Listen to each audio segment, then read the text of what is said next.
There are certain rules that one must abide by in order to successfully survive a horror movie.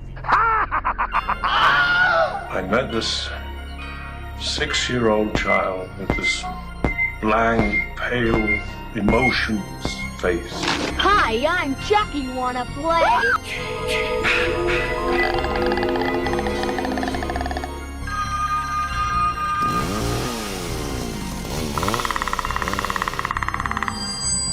They're here. Welcome to the Horror Cut. How's it going, horror fans? It's Stig here from the Horror Cut, the horror movie podcast for people that understand the Scottish accent. With me, as always, is Gary, still here. Gary is still here. So this is episode 4 of season 2. Holy shit, have we got a treat for you. Now, this was supposed to be Idle Hands. Idle Hands is going to become the house for season 2, isn't it? Pretty much, I think it's going to be. And then Gary couldn't find it, which is fine. We watched it recently in November at Trash Cinema. That was the first time we saw it. Shout out to Trash Cinema. Shout out to Trash Cinema. And literally messaged me 3 nights ago saying, mate, I cannot find Idle Hands, but I found this film. Have you seen The Hitcher? I was like, yes. So he started watching that and then he's fell in love with it. So now, episode 4 is 1986, The Hitcher. Can I say 2 things You there can as well? say as much as you want. I did find 2 copies of Idle Hands, one in Spanish and one in German. I'm sorry, I wasn't up for that. I couldn't even find the subtitles for them. And then, actually, this was Karen's choice, because Karen was going to watch Idle Hands with me, and then she's like, we'll just scroll and Shudder. And it's like, oh, that's something that looks quite interesting, The Hitcher. I was like, all right, because there's also The Hitchhiker, which is a different horror film. Should we maybe do that every, I don't know, few episodes? We get a Karen's choice, where she picks one for us. We could do. But long story short, yeah, we put this on, and as Stig said, I fell in love with this film. So much so that I just watched the last 40 minutes again with you. Yep. Funnily enough, Karen didn't enjoy it as much. Yeah, I know. That's all about it. Yeah, so my choice, I guess, out of the 2 of us, and yeah, man, I couldn't wait to talk about it after it. Which, yeah, it's a total classic, isn't it? You're going to ask me my sort of history with the film. I don't know. I seen this film probably when I was 5 or 6, maybe. You know, I watched it probably with my folks. You know, spoiler alert, but the finger and the fries, you know, that scene was burnt into my skull. I want to talk about that scene as well a little bit. Yeah. You know, when I think about that, that's probably the first thing that comes to mind. So I hadn't seen this. I've not watched this film in years, apart from obviously just now. But there's just so many little bits of, I don't know what to say in terms of like looking back on it. Like I just remember it being mysterious, but I don't remember it being so packed with different setups and scenarios. I just remember it being a lot of mystery, a lot of dread, a lot of kind of a bit of a mind fuck. But this is coming from, like, you know, the mind of a 6 or 7-year-old. Do you know what I mean? So, but it's an absolute classic. I don't even think I watched it for the run up for when the sort of remake was released. I might have done. I can't remember. But man, it was unreal to revisit. Yeah, I mean, yeah, I'd never heard of it. This was my first time watching it, as I've said, but I just think it's a beautiful film. That's an interesting choice of words as well. I think for a film like this. Yeah. And I think for like maybe a lot of people who watched it when they were too young to have watched it probably remember this as like a horror movie, because it is really violent. Rutger is scary as shit in it. Those piercing eyes. So I can see why people would be afraid of this film and feel like it's a horror, and then stepping back into it and maybe thinking it's not a horror. So I would say The title itself sounds like a horror movie, The Hitcher. Right? The poster doesn't shy away with trying to be a horror. The silhouette on the poster, so if anyone can remember, it's like, what's the young guy called in it? The main character? C. Jim. Yeah, Oh, what's the actor's the actor, name? yeah. You got to write down here. C.T. Howell. Yep. C. Thomas Howell. C. Thomas Howell. So like, C. Thomas Howell's eyes are in the rear view mirror looking very afraid, and yep, he plays Jim. And then it's almost John's shadow standing on like the highway. Yeah. And the shadow and the colours, the blue, reminds me very much of the Friday the 13th posters. All right, okay. I know it's not Friday, but you've got the white text. This is very Friday the 13th. Okay, I see what you mean. I do see what you mean. So yeah, posters looking like horror. The title sounds like a horror film. I found this film on Shudder, and at one point it was ranked in the top 20 scariest movies of all time on Entertainment Weekly. So I throw it to you. I can believe that. Is it a horror? I don't think it's a horror. I wouldn't class it. I'd call it it's just a psychological thriller, I'd say. Psychological thriller, Western thriller. Yeah. Very Western as well. I mean, there is horror elements to it. So there's like, for me, one of the first parts was when he spews at the side of the road. And it's like really hot bio. It looks disgusting. I would say that, like, you know, the eating of the finger. That was the first part. Like, okay, maybe we are in a horror film as well. That was so unexpected. The dogs chewing on the police corpse. Oh, yeah. It's quite horror. Obviously, we're going towards the ending here, but Nash getting pulled apart by the trucks is very horror. The cops getting killed in the station, we only see the aftermath, but it's reminded me of very much of Terminator. And I know you want to talk about Terminator a little bit more. And then even just that scene where John in his truck comes right along beside the two police cars and shoots the two of them is very violent as well. Yeah, it's so violent. But you know what? It's funny, like, is it a horror film? But I mean, again, watching it, and I literally just watched I watched the first half last night and watched the second half with you now, right? There is sort of, it's perceived as a supernatural elements that are kind of through it, but they're quite but so much shit happens in this film where you, as a viewer, just start to go, right, there has to be something supernatural going on here because there's no fucking way like one guy can do all this shit.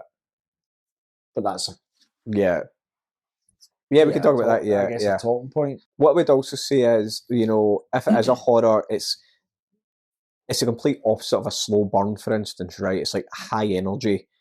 Eric Red is the writer who went on to write Near Dark, vampire horror. Also kind of a road movie though, so you can see how this becomes something like Near Dark, and then you can see it like he's getting pulled towards that genre. And then obviously it was remade with Sean Bean in 2007. Was it 2007? Yeah. Jesus. And the sequel to The Hitcher came out in like 2005, 2006, so it got a sequel. Obviously I've not seen it because I only had seen this for the first time. But even the poster and stuff of the remake looks like it's going for that horror feel to it as well. So there's definitely something horror in there that is pulling audiences and marketing and things towards that. This is, I think you see Nash's being pulled apart. I think you see that in the remake, from what I can remember. Okay. But again, it's like in this, it's so well done. Obviously, you don't see it. It'd be interesting to know if there's a wee second. Pippa's going to have a nut out there. She's just in the bath. Oh, right, she'll not be happy. But interesting to see if there would be more kind of footage of that. But I think, and especially if you saw it younger, like me, there's probably times in my life where I've thought I saw that. Like you can imagine it yourself. Yeah. And then when you watch it again as an adult, you're like, oh, fuck, did that actually show you? Yeah, it was on your head. It was on your head. But being on your head, and you know, that's one of the things this film's about, is this is someone trying to drive someone to insanity. Pardon the pun, drive. I like it. But so it's like when you are in the right state of mind, your mind is, you know, you can think of all kinds of crazy things. But we can go into that a bit a bit further. Yeah. Who wants to take it? What's the Hitcher about? Oh, it's back to me then, isn't it? Okay, so we have Jim, who is driving from Chicago to California. He picks up a hitcher who, within 2 or 3 minutes, basically says that he's going to chop him up, etc. He asks him to get out. The hitcher leaves the vehicle, and then chaos ensues. It's a sort of, he cannot escape this mysterious man. Heading west on the long, lonely highway, only his dreams for company. Until... My mother told me never to do this. Before many miles, he'll wish he'd taken his mom's advice. When Jim Halsey let the hitcher into his car, he opened the doors of hell.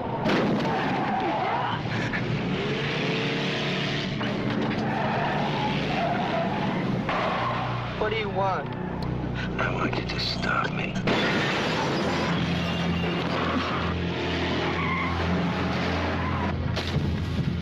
Once you've met the hitcher, you'll never pick up another. Yeah, and actually, you just made a valid point. Like 2 minutes after he gets into the car, like one thing is like you shouldn't pick up hitchhikers type idea. That's like one of the rules. But as soon as he starts acting weird, he kicks him out. You know, we always slag horror films. Like the woman's always running up the stairs when she should be running out the front door. He actually makes the right decision and kicks him out right away. So is the kind of like, I don't know, like it's about more than just this, but it's like maybe that little tiny mistake of even just picking him up. That's set the whole thing in motion. Yeah, he's kicked him out, but try not and get yourself in that situation in the first place. Yeah, totally. But again, it's made in '86, so there's a lot of you can look at films, slasher films at the time, obviously what they were kind of doing. The 70s and 80s serial killers and stuff like that were, I say, a big thing. That sounds like the wrong choice of words, but They certainly used their big thing, their big machetes and their big knives. aye. So this would have hit people, especially in the States, this would have hit people very, very hard, I'd imagine, from a cultural standpoint. This would have scared a lot of people, guys and girls. Yeah. I think. Obviously, as John Ryder's character, and I remember my mum watching Cape Fear when De Niro played him, and she was just like, I'll never watch that film again. Terrified me. Terrified him. I watched it too young though. Aye, again, yeah. But it's because it feels so real. So real, and he's got that similar effect. It actually to him good. It's that menacing eye stare and stuff like that. You look at him through the entire film. Obviously, this film is obviously set in more or less the desert. Heat. It's kind of crazy. So he's got this sort of rugged, sweaty. It's like Texas Chainsaw Massacre, where you're like, you can kind of feel how uncomfortable it is because of the layout of the land, and it's the Texas heat, humidity, and it's just like fucking dirty and grimy. Yeah, and that he kind of carries that well. And then cinematically beautiful with all that as well. Beautiful as well. But then when you see him in the police station, he's cleaned up a little bit, and you see more of his beauty. As a just to clarify, we're talking about John. John, yeah. Once he gets arrested, a stark contrast to what you see throughout the rest of the film, but there's still that like menace in his eyes. You know what I mean? This would have put a lot of people in a bit of conflict watching it, especially women. They've been like, "Wow, he's fucking gorgeous." Yeah. But slasher was kind of a good way to look at this film in the 80s, and with slasher films in the 80s, I want to say like men love slasher movies, women also love slasher movies, but in slasher movies, females are usually the victim quite a lot, and men just kind of enjoy the movie.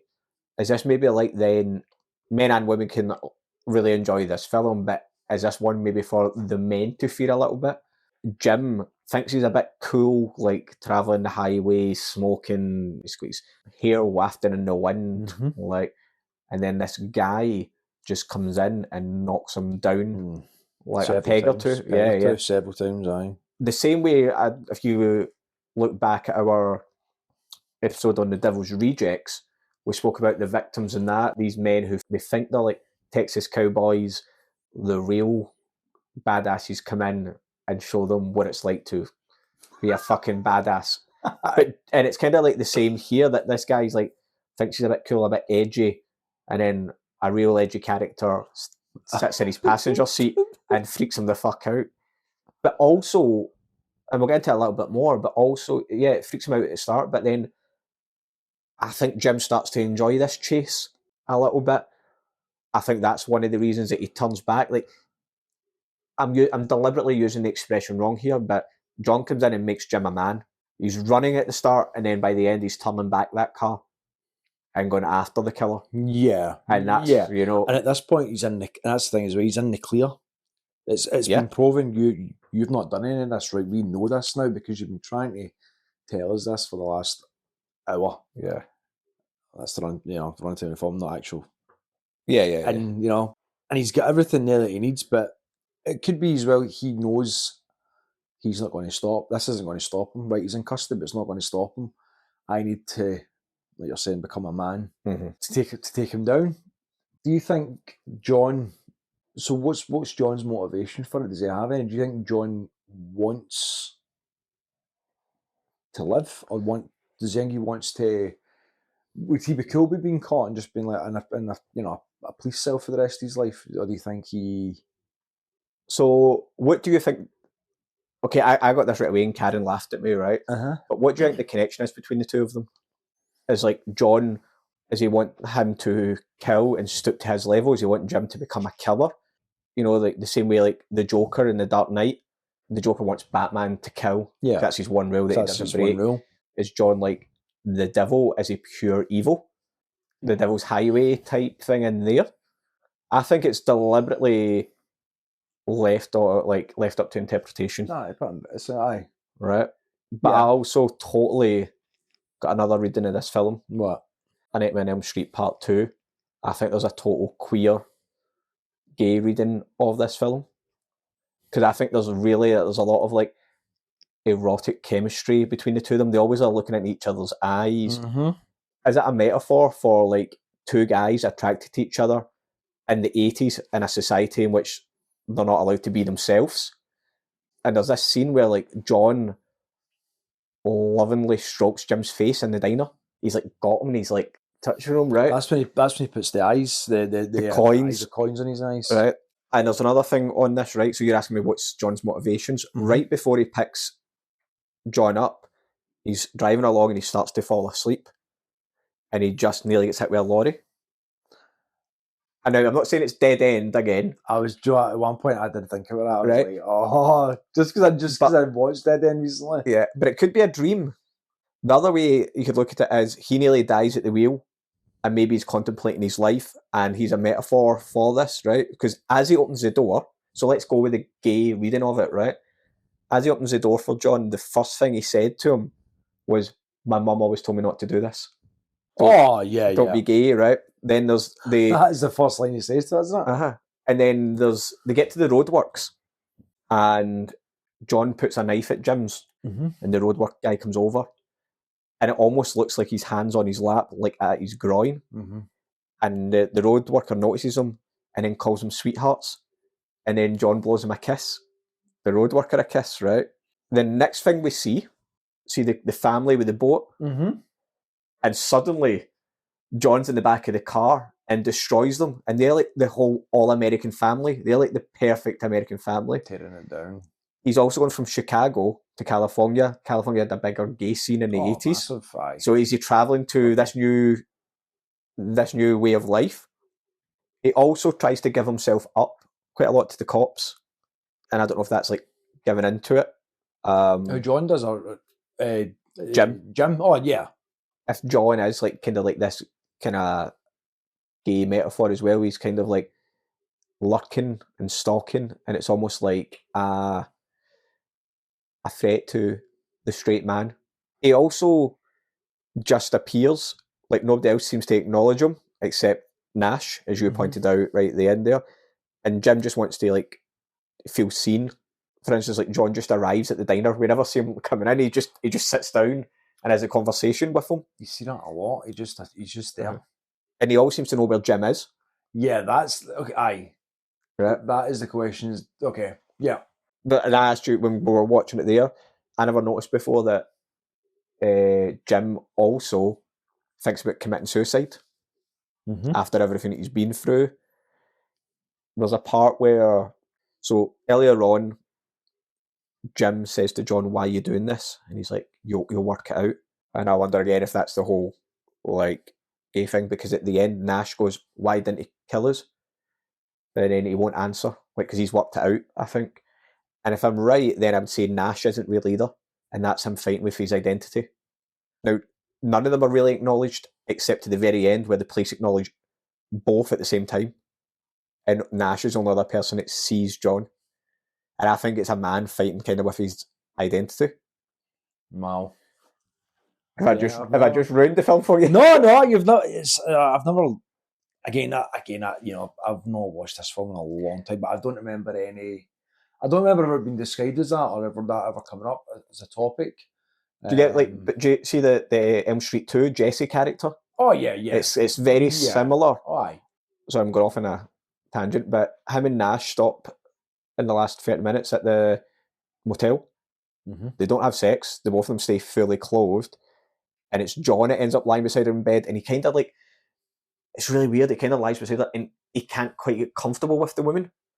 And again, is that like in Jim's mind, like trying to be straight, and then the two of them both of them disappear out of the motel together. Aye. And then he has to make a choice between who to save, and he can't save any of them. Yeah. It's funny, I read last night about that scene where he's in the bed with Nash, and like I think it was either Eric Reed, was it the writer? Yeah. Eric Red. I think Eric Red or Robert Harmon, the director, was like the relationship they had with Rutger and stuff, how he like, you know, he would chain smoke a lot on set and just be like keep himself a little bit and like that dead eye stare, and it was like he had this idea of reading poetry to her, and then they were like, I don't know if that, you know, because obviously your voice, you know, you should recognise your voice, but he was so like commanding that they're just like, just try it, and he's like, fuck, this is going to be fucking terrible, this is going to work, and you've done the scene like that, and then Rutger stood up and went like that, and he went, that doesn't work, does it? And he was like, thank God it didn't work. But it was good that he as an actor went, this doesn't work.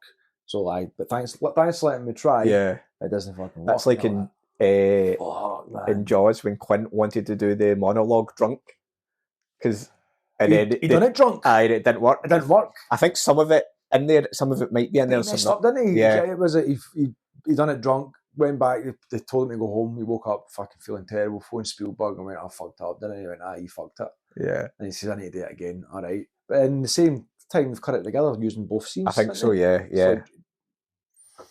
That's masterful, isn't it? When just to keep going with that as well. Sorry, when Jim goes into the truck right at the end to confront John, John smiles and says, "Huh, she's sweet."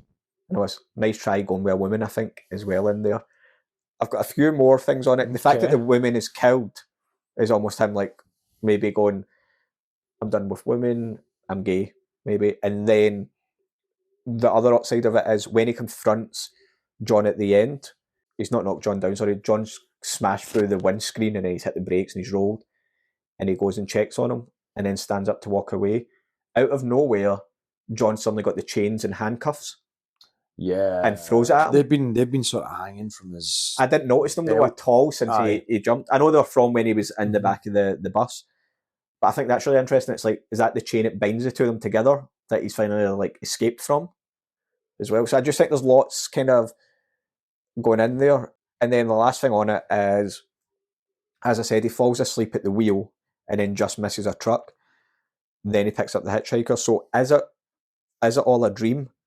Right, because the other thing is when they get to the diner, when there's so many diners and gas stations and pubs and cafes in it, but when he sits down in one of the diners and John comes in and sits beside him and he's got the gun under the table, Jim's got the gun pointed at him, and he's like, "Oh, it's empty," right? How is it empty? Because he took it from the police station, he's just broke out the cells, right? So is he taking an empty gun? Yes, okay, maybe.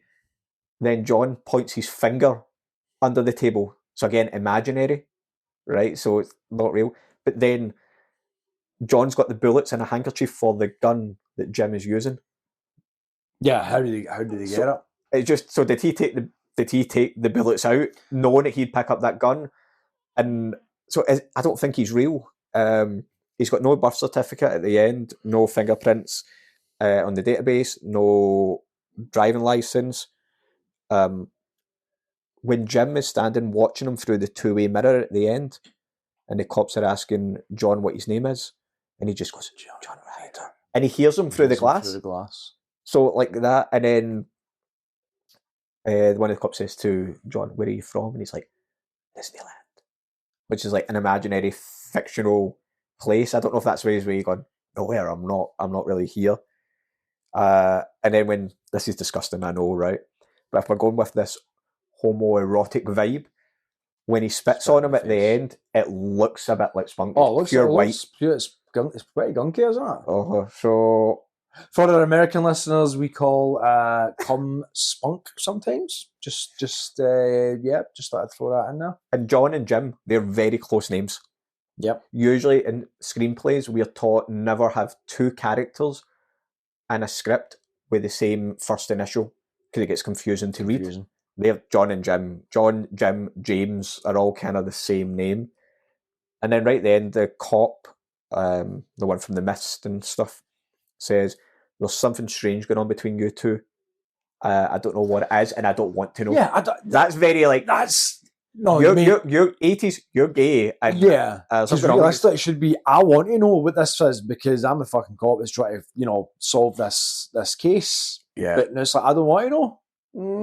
I just think there's. I was like, I had alarm bells when I was sitting. I was like, why doesn't he want to know? I'm sure that's what you would want to know. So what do you think of that whole reading?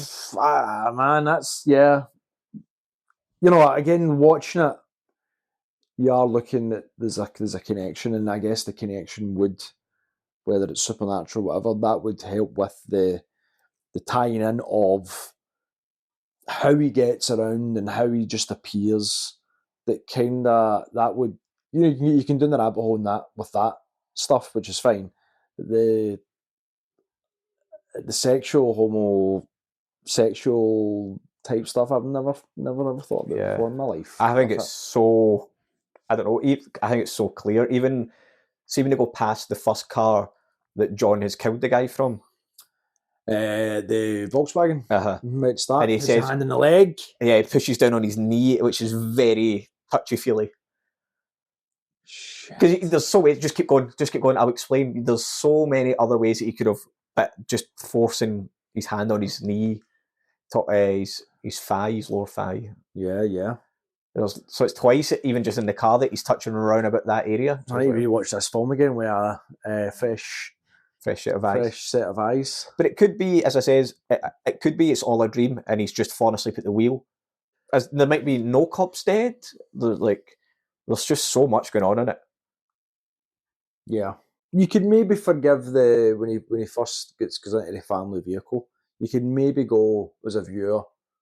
You can ask yourself, how did they? Oh well, that doesn't really matter at this point. But as the film goes on, these things keep happening. Yeah. How did the finger end up in the fries that he was eating? So there's two things. The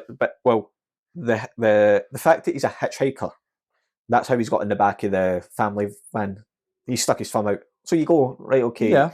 And now the other guy's like, he's a psycho, don't give him a lift. Yeah. Totally makes sense. Makes sense. How he ends up in the motel room towards the end, who knows?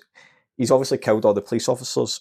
How did he do that? Right. But also, how did Jim not even wake up in the cell? How did he wake up? Yeah. How is the cell door open for him just to leave? Yep. There's so much in there as well. Because you'd think it was him that opened it. Yeah. He's let him out. Let him out the cell.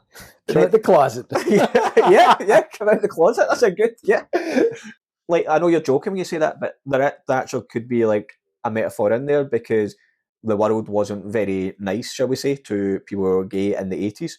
Especially like, maybe government, police, things like that. So the fact that he doesn't want to come out, he's in a cell from like the law, Maybe I was, but I'm surprised at this turn of events. But I'm loving it. It's very interesting. I've never even, I don't even think I've ever heard of anyone talk about it like that. But again, it's not a film that's been on my radar for my gaydar for a long time.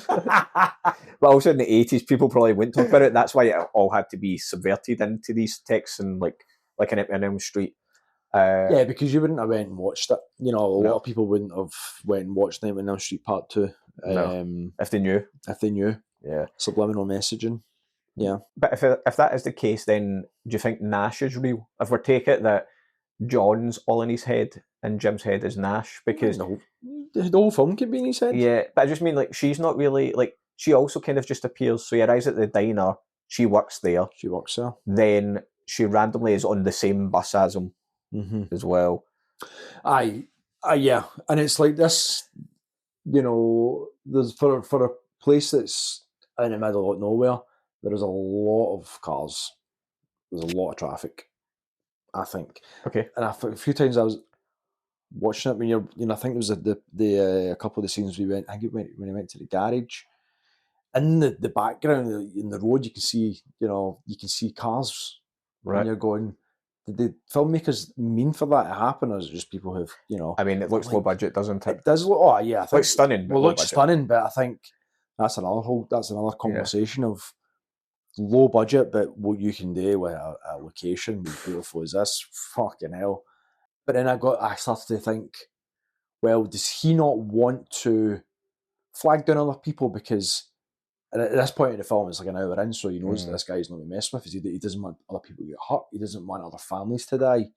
He just wants to sort of deal with it or escape it on his own. But again, that's another kind of conversation of like the psychological stress that he's under and how it just elevates, making him go even more insane. The psychological warfare that he's come up against. It's so good. I was thinking about Joe as well. You said about, have you ever seen Dust Devil? No, what's that? Richard Stanley film. That's reminded me of this, and I've not watched that film in years. I had like this 4-disc collection of it back in the day that was quite hard to get hold of, but I can't remember a lot of the film, but there's elements of that in this I think, but I was in like 92 or something that was made. When was the last time you seen Near Dark?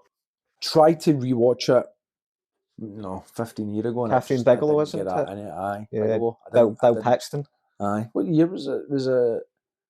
Oh, I don't know, but it was definitely late 80s. 87 or something.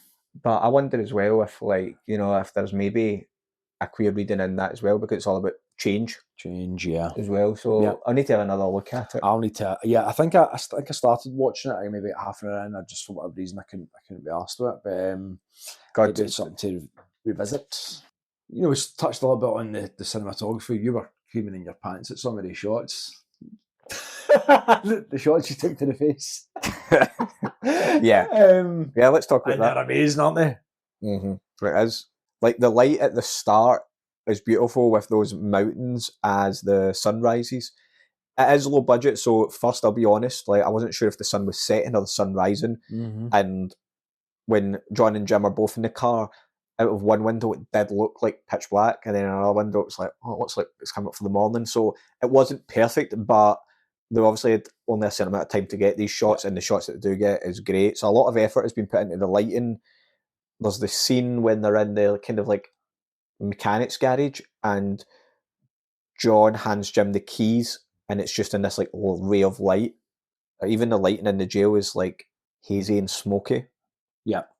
When he kills the two officers in the car, we kind of spoke about it. The truck just comes right out from the light behind the police car, and it's slightly overexposed, but I think it's deliberately so that it does come out of this like white light. Out it, man. And I guess if this was a classic horror film, it'd be like the killer coming out of the shadows into the light. Yeah. It's almost like that reversed in a way, but it looked fantastic. The police chase in the helicopter, man, wonderfully filmed. The way the helicopter just rises over that hill. And I think there's another shot where the camera's mounted on like where the police headlights should be. Not headlights, the police siren. roof, the siren lights. Yeah.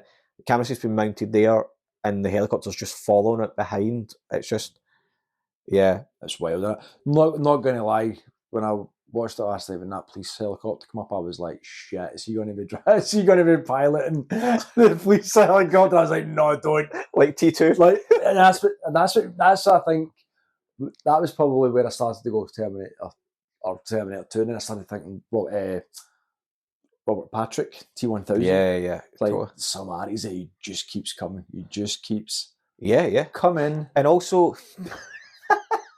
This is the gayest film I've ever seen in my life.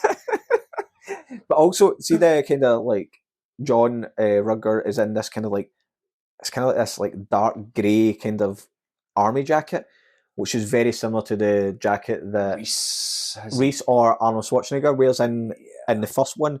And then when you started speaking about relations to Terminator, there is all these like desert roads in Terminator 1 and 2.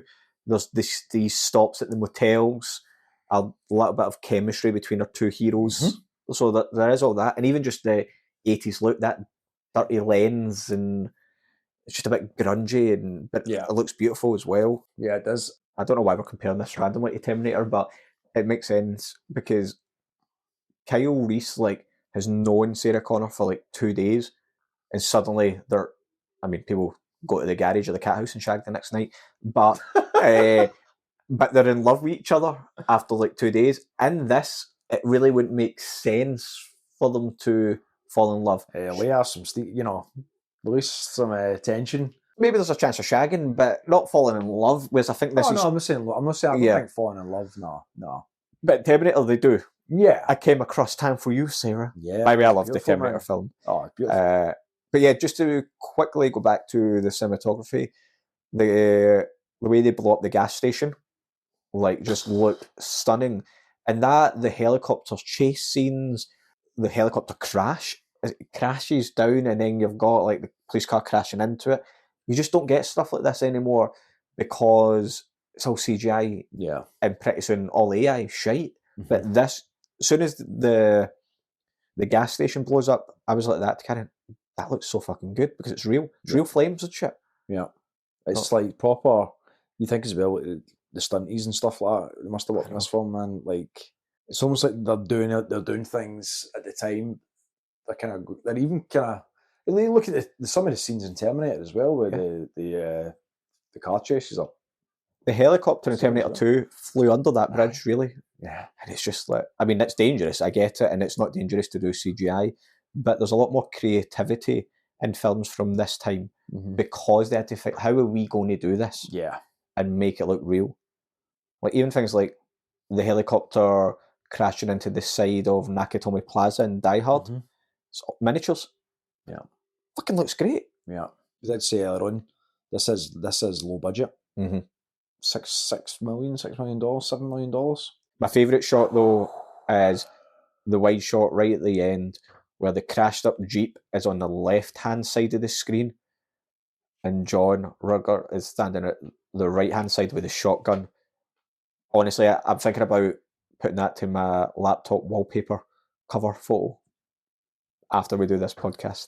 So I spoke a bit about the cinematography and stuff there, but what's your thoughts on the acting? Oh, it's brilliant, isn't it? I think I mentioned to you earlier on, apparently it was Sam Elliott was first choice. Apparently he came in and done an audition and absolutely... For John Ryder. And absolutely scared the pants off the casting director and stuff, but scheduling conflict, they couldn't do it. So they got Rutger Hauer to do it, and similar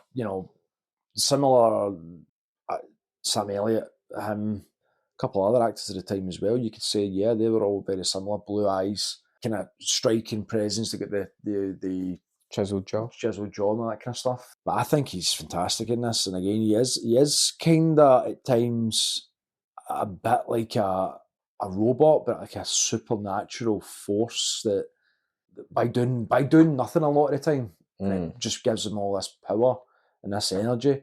And then even at times when he's, especially in that scene when he walks into is it Roy's cafe, just appears and sits down. Jim says something to him, and he just sort of whispers the line back to him, and this like sort of, I don't want to say cooks, that's the wrong word, but it's just menacing. Is it when he says like, "I'll blow you away, man"? He's like, "You're gonna blow me." Oh, that sounds gay. It does sound good. Again. It's the when he said you didn't check like the You didn't check the gun, did you? didn't check the gun. But he's got this ice cold performance with these like cold blue eyes, and he's got this like devilish smile, Yeah, and he's playing the bad boy, right? But it's like he's almost playing this like, yes, he's a psycho and stuff, but like when he shoots the helicopter down and then he just looks over to Jim as he's driving in the police car and he just smiles at him. It's like, I've got your back. And, like Jim's like, I didn't ask for you to have my fucking back. That's what's going through his mind. And he's just having like a lot of fun playing this character. Again, after doing End of Days, Gabriel Byrne yeah, is having such fun playing the devil. totally. And he's just enjoying it. Yeah, it's just slick, it's cool. Do you think Rutger There you go. is playing a better performance in this or Blade Runner? No, Because he's known for Blade Runner. He's known for Blade. I need to go back and watch that. I think It's this been is a long time since I've seen that I film. genuinely think this is a better performance. I think the final scene in Blade Runner is what he's known for. Yeah, yep. I Right. need to go back and watch the whole Fair. film. But okay, what about C. Thomas Howell's performance? It's good. It's kind of the flip. He's got a lot more. I want to say projecting, but he's got a lot more to do in terms of his prep for this would have been a lot different than Rutger Hauer's, I'd imagine. I feel like Rutger just stepped on set, man. I think he just knew what he was doing. just take those out with a cigarette like that, right? I honestly think he read this script. He was just, I know how to play this, and that's no any criticism to C. Thomas Howell. Like he's younger in it, but I just think he's just a cool guy anyway. And I think he just walked on and went, I just need to play this a little bit more bad. Yeah, no, totally. I think there's a couple of bits that I'm a bit like, Bit hammy. Bit hammy. I did actually really like that scene when I think this is like when he's completely now driven to insanity, where I think it's just after the cops, he runs out and I think he runs up the hills with the gun. Jim, sorry, Jim and John. And then he's just sort of running and he goes up to the sort of the road and he just sort of he sort of sits there, but on the way up there he's just like making these weird noises like he's just like, I've got no fucking idea how to get this now. And that's when he says he's like and it's like, this was brilliant. And that's when he starts to consider that gun, should I use this? And then he obviously puts it to his chin, and he looks up at the sky, and that's something we spoke about actually, didn't we? We were like, well, you know, did we say why didn't he? I asked why, and you said the light changes. The light does change, and it's interesting you saying that because when they're in the motel, and probably other scenes as well, this is a really stupid fucking comparison, right? But do you know how in like the first Final Destination, when Death is about, there's that shadow that appears, right? And it's like, oh, Death's there, right? It's almost like when the light, there's like a movement of light. Is it John arriving in some form? Because when he goes to pull the trigger, when he's got the gun at his chin, the light kind of changes in the distance, and he stops and looks up. And then we're in the motel. It's like car headlights swing past the window, and I'm like, oh, that's him arrived. And maybe there's something through the full film. There's like a shadow moves and that, and it's like it could be just a truck going past, or it could be him, and it could be that kind of supernatural element you spoke about. Yeah, like C. Thomas Howell's performance is pretty decent for the most part. There is a bits where it feels a bit phony, but he's kind of got a lot to do, isn't he? Yeah. It's like this desperate and almost maniac energy that he's got, especially in that diner scene when the two of them are sitting face to face. You said he looked like a chimp, didn't you? It's just his hair's everywhere, and he's just like, because it's that mullet kind of thing. And he's like, his chin's out, like really angry. His cheeks are puffy. He's like, "I'll blow you away, man. I swear I'll do it." And he's like, "Yeah, you do it." Yeah, oh. And it's funny because John is the psycho, but he's playing it so calm, and that's kind of like Anthony Hopkins talks about that when he's playing Hannibal. He's like, everybody's expecting when they first see Hannibal a complete maniac, so if you just stand there, that's more scary. And I just think the two of them bounce off each other so well with like the way that each character's playing it. it's a contrast to one another. That'd be a good double bill. Hitcher followed by Silence of the Lambs. Could be, yeah. Or this followed by Jewel. Aye. Aye. Sorry, just quickly, I meant to mention it, but when we were talking about cinematography, I looked up the cinematographer, and it's John Seal. John Seal. I've never heard of him before. You won't be surprised at this. This reminded me of another film, the look and the locations. Can you think of what it could be? Another film? Yeah. Tremors. Nope. But something... Cars and Desert. Cars and Desert. Fear and Loathing? Yeah. Mad Max Fury Road. Oh, yeah. He was the director of photography for that. Oh, okay. And I'm talking about, by the way, 2015 as well. Okay. So he's done lots. He's done Harry Potter and the Philosopher's Stone, The Perfect Storm, Talented Mr. Ripley, City of Angels, Dead Poets Society, Rain Man. What was your favourite kill or scary moment? Oh, do I really like that? Actually, I've not spoken about it yet.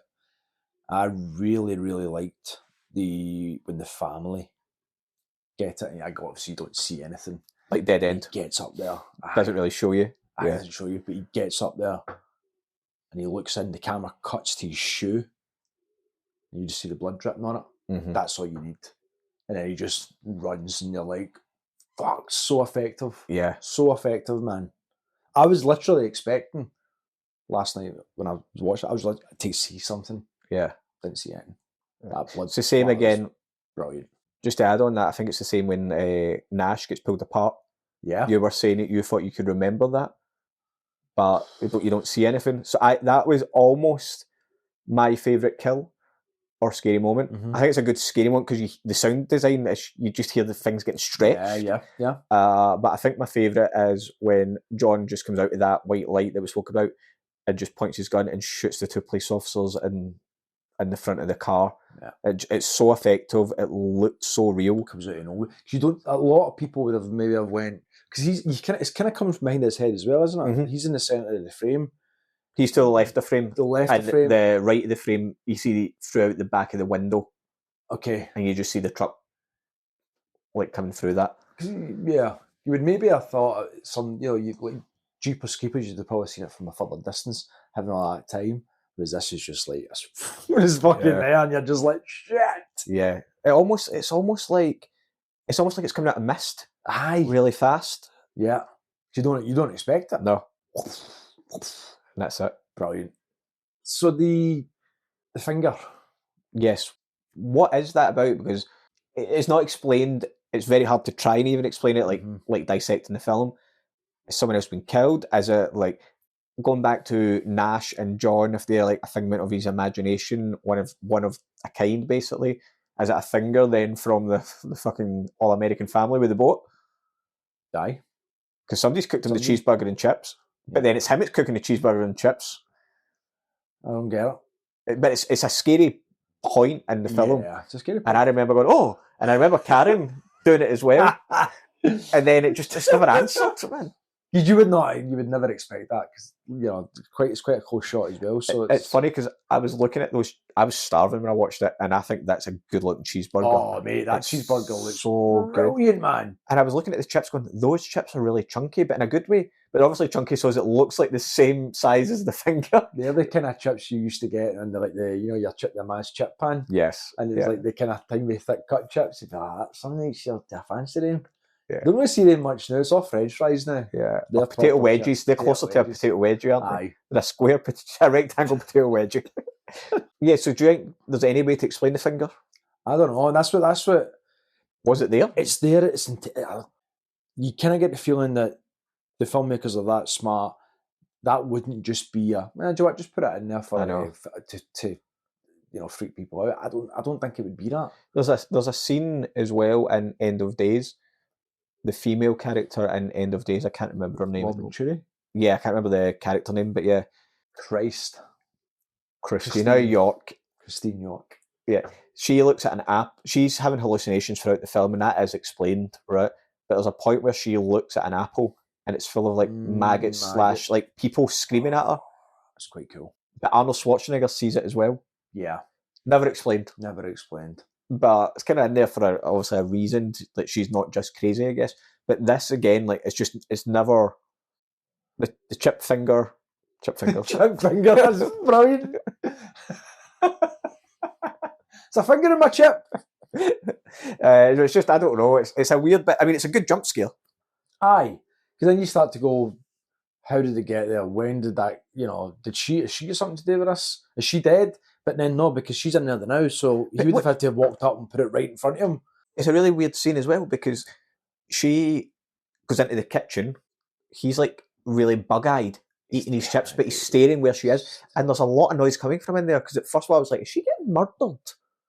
Is John in there?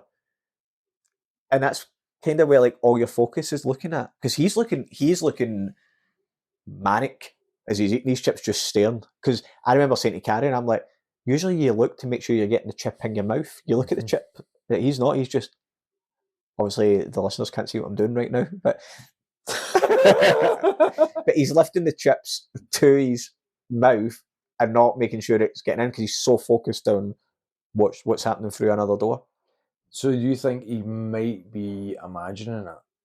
Because is it ever spoke about? He comes out, cops turn up at this point, yeah, and it's like he's in there, and they're like, no, you. But no one ever says. So when the cops arrest him the first time, did they ask about? Did they say the family? Did they say the man with one finger? They don't say anything, do they? But you don't even really know why he's getting arrested at this point. He said, you don't. He's mentioned about the Hitcher, but then he gets blamed for everything. But you don't really even know. Is it just the guy in the Volkswagen? Is it? But he does say a killer because he does offer. He offers to call his brother, and then offers to call his brother. Can't get through. Offers to speak to the rental company who are basically saying you need to drive this car. Blah blah blah. They're closed, and then they're kind of still grilling him a little bit. Then he gets up to go get cleaned up, and then the cop says to the other cop, "Look, there's no way in hell this guy's a killer." Mm-hmm. But did they know people have died at this point? I think they must, because what they're arresting him for. What are they arresting him for? But also, I think this is maybe, obviously, this is 2026. Netflix, Prime, everything has been filled with our true crime documentaries, and I've been binging a lot of them.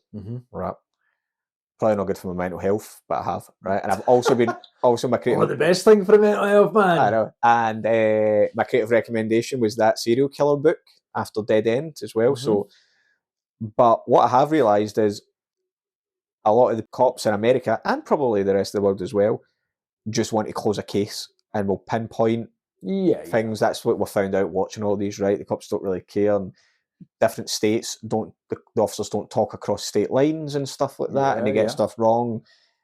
And to me, this film kind of a little bit tries to hint at that a little bit. So, like, this guy's an outsider.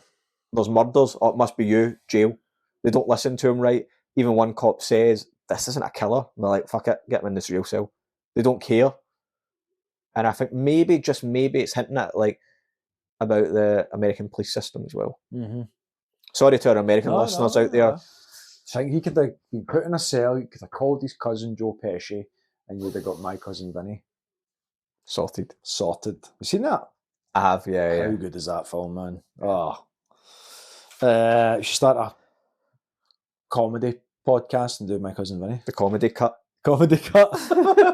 Man, I feel like after this I'm going to go up the road and like put it on. Is there an extended cut of this film, do you know? Mate, I've watched it once. I don't know. You've had 2 nights to know. You've had 30 years. Aye. What do you take from the pennies in the eyes? Okay. Should we let our listeners know a little bit about the meaning behind that in general? Yeah. You go. So the pennies in the eyes, for those that don't know, is, I think it comes from the Greek mythology, and it is the ferryman. The ferryman has to collect his pay, especially during the cost of living crisis. The ferryman's inflation, it's doubled, to take your soul from into the afterlife. I think different cultures have got different stories in that. for it, but they're all kind of pretty similar, I'd imagine. One of the other ones as well, that is the main one that I know Mhm. as well, but another one is pennies or coins would also be used if you died with your eyes open. Yep, It'd be used to weigh down the eyelids heard that one as well. as well. Yeah. So, Yeah. but it's interesting that, like, it could be a foreshadowing in this film, right? Our main character Jim does survive, Mm-hmm. but could it be that he's killing off his old self? Yeah, because there's that. I'm giving you this. Mhm. I'm giving you these things for you to cross. You need these, and that's maybe like you need to do this. Well, it gives him two things, This right? is for your own good. He gives him the coins, Mm-hmm. which could be, right, okay, kill off your old self and Kill off, yeah. rebirth, I guess we Rebirth, could call yeah. it, right? And here's the bullets for your rebirth, because he hands over the rounds in a little white handkerchief. And hankies for the wanking. You're gonna need You these could in this film, mate. You could, I know, I'm going to keep that in. I'm also thinking of I don't know why, but seeing Rush Hour 2, wipe yourself off, man. You're dead. Or that Rush Hour 1. Rush Hour 1. Wipe yourself up, man. You're dead. You ain't going to be in Rush Hour 3. This film's an hour and 40 minutes long. An hour and 35. An hour and 35, and all this happens like within the first hour and 15 minutes. Yeah. It's fucking wild. Because after Nash is killed, there's like still 10 minutes to go. 10 minutes, but you don't. There's a question, like, I mean, could it have been cut as soon as he exits that police station? The gym? The guy's in custody, spits on him, leaves. Could you have just went, done? I think You need the final showdown between the two. I think Jim has to turn back. Now, I'm not going to lie, and maybe I'd still prefer it. I really expected Jim to turn that car around and bust John out of the police van and them to ride off into the sunset together. That's really what I was expecting. And I'd have been kind of like almost that end of Devil's Rejects. Aye. On the high road together, like just Mm-hmm. being chased by the police type thing. Yeah. I really pictured that. It reminded me as well, watching it, Switchblade Romance, which I don't think you were. Yeah, no, That French Renaissance. French. High tension. Hot Son. I remember saying that to a French girl. I was like, "Have you seen Hot Tension?" She was like, "What?" And I went, "Hot." And I showed her. She went, "Oh, Hot Son." I was like, "Oh wow, yeah." What I said wasn't right. I was just like, I'd still call it Switchblade Romance. But you think that's kind of took elements of this and went, we'll do it what we think this film is kind of doing, where it's like it's her the whole time. Yeah. I still enjoy that film. The ending pissed a lot of people off, man. Oh, I bet. It really did. It pissed me off, I'm not going to lie. But the ride there, it was good. What? The ride to it was pretty good. Yeah. Very violent. Like the Great. start when he's like, he's got the head and it's just like, and he just goes like, you're like, what the fuck? I know. But that doesn't make sense. No. From the ending. No, it doesn't. Aye. What's your thoughts on the remake? Yeah, I just seen it once when it came out. I think I just remember it being gorier. But again, I could be completely wrong saying it because that's the last time I've seen it. Do you remember enjoying it? Hard to say because, it's 2007. Yeah. So you had a lot of kind of, from maybe 2000 on, you had a lot of these kind of films like Joyride and all that, and Roadkill and all those like House of Eyes is kind of like it as well. I think maybe by then I might just maybe be like, I'm kind of done with this. But I'm surprised at myself for not going back and watching this. I don't remember watching it again. Maybe you didn't know it was a sequel. I definitely did. Did you? Yeah, I knew it. It was kind of marketed that way. I think most folk knew. Yeah. Have you seen the sequel? No. No, me neither. Hitcher 2, 2003. Oh, maybe we have to watch this. Maybe we need to watch it, yeah. Do you want to know who's in it? Jake Busey. Right, Jake, okay. not the dad. Gary's fucking nuts these days, But isn't C. Thomas Howell is back. he? Ooh. Is it pretty well received, like, do you know? No, it gets 4.3 out of 10. When the original Hitcher gets 7.2 out of 10, which is really big for a horror movie. So now we've came to the end of the episode. 2 questions. One is it a horror movie now after that discussion? And 2, what would you rate it out of 5? It's a violent coming of age, psychological, homoerotic Western thriller. Western horror thriller. Fair. And what would you rate it out of? 5 fingers.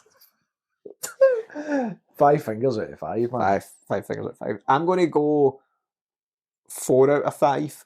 Simply because, I'll be honest, man, like the first maybe 10, 15 minutes, I did struggle to get into it.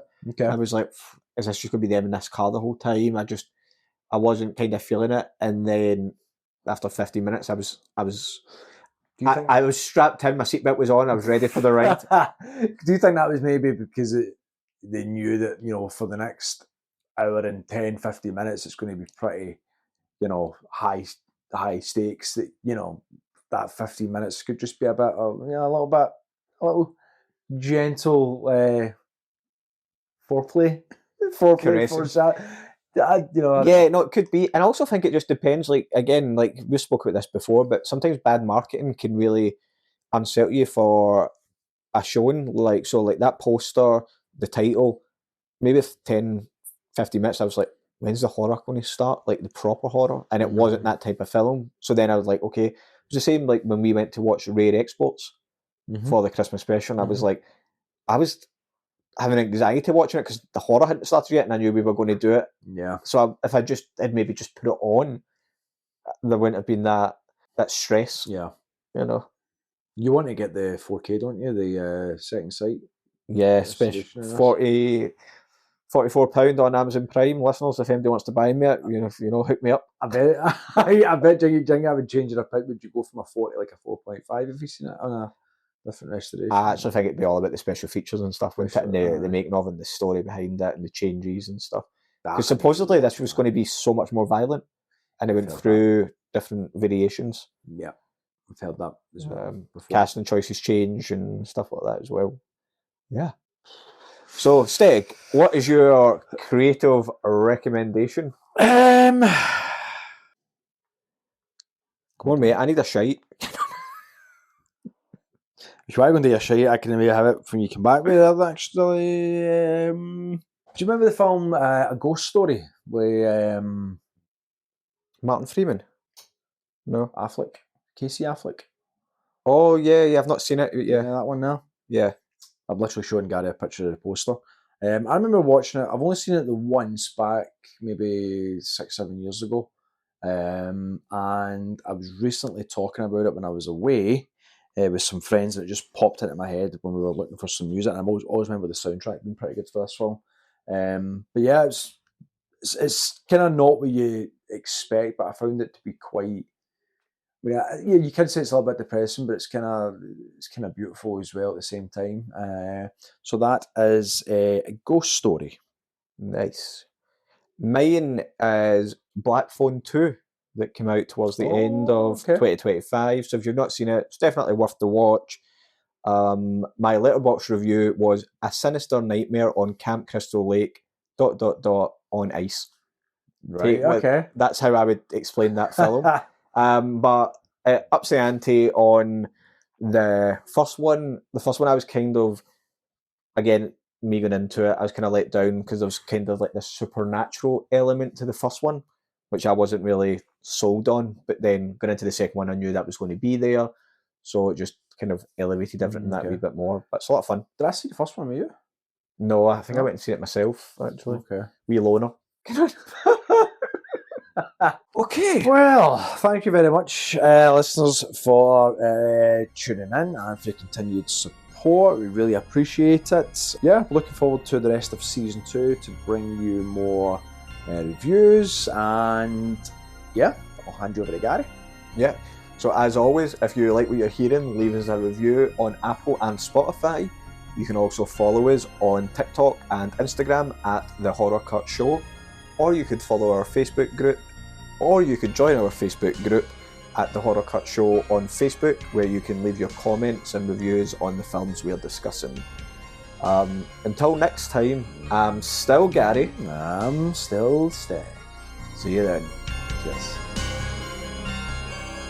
We better get back, because it'll be dark soon, and they mostly come at night. Mostly. I guess everyone's entitled to one good scare, huh? We're friends to the end, remember? This is the end, friend.